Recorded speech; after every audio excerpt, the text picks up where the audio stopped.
In the airplane seat ahead of Benny and Henry, a man put on a white cowboy hat. "Does that mean we're about to land?" 6-year-old Benny asked his big brother. "We still don't know where we're going," said Jessie, age 12. She sat across the aisle from her brothers, and next to her was her younger sister Violet. "It's a mystery," said Violet. She couldn't believe they were about to land, and their grandfather still hadn't told them where they were going. The plane began to descend, and Violet reached for her grandfather's hand. "I'm not afraid," she whispered. "I know," Grandfather said. He gave her hand a soft squeeze. Violet felt good with Grandfather beside her.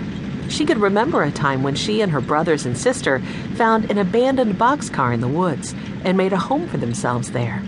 That was before they'd met Grandfather. But now Grandfather took care of them, and they cared for him too. Henry in his 14-year-old big brother way, and Benny always quick to make everyone laugh. Now the boxcar had a home in their backyard. Violet squeezed Grandfather's hand right back, and he smiled at her. "Ready for adventure?" he asked. "Always," she said. "So," said Henry, as the plane taxied toward the airport, "where are we?" Grandfather chuckled. "I'm going to let you guess." He led the way through the airport and onto a bus. Half an hour later, Benny was kneeling on his seat, looking out the window. "All the windows of shops and restaurants and offices in this city are painted with cows and horses and cowboy hats and boots."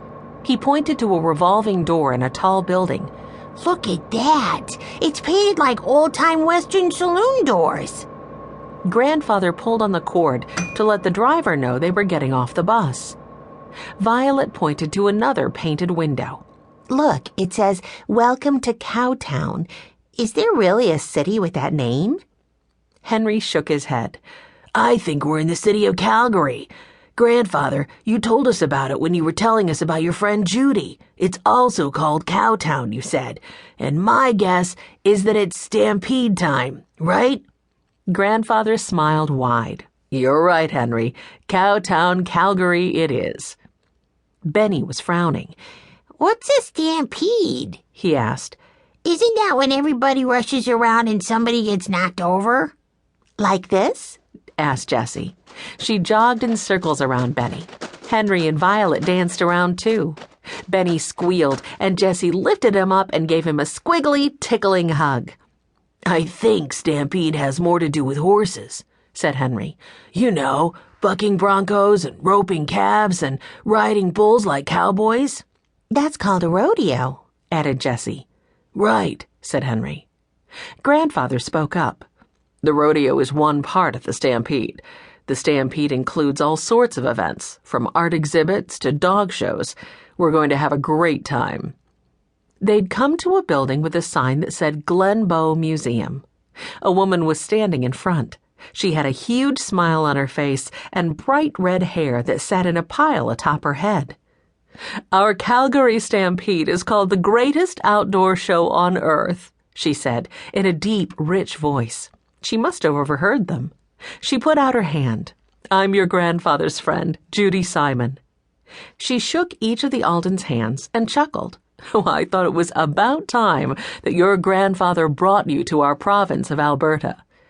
"In Canada, a province is like a state," Jessie explained to her siblings.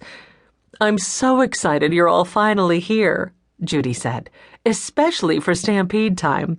Every July, we open our city to the world for 10 days. It's a giant party. We have cowboys from all over North America. We have chuck wagon races and young people exhibiting animals they've raised. We have a marvelous midway fair with rides and food and—" She noticed Benny's eyes widen. "Oh, did I mention food?" Judy laughed. "You'll find some very strange foods at the Stampede." Benny opened his mouth to ask her about the strange food, but she was already leading them into the museum. "I want to show you something on the second floor," Judy said, heading to a wide staircase. "And I want you to meet my niece, Daisy, who's joining us. I have a surprise for her." On the second floor were 2 large signs with arrows pointing in opposite directions. One read, "Picturing the Northwest,"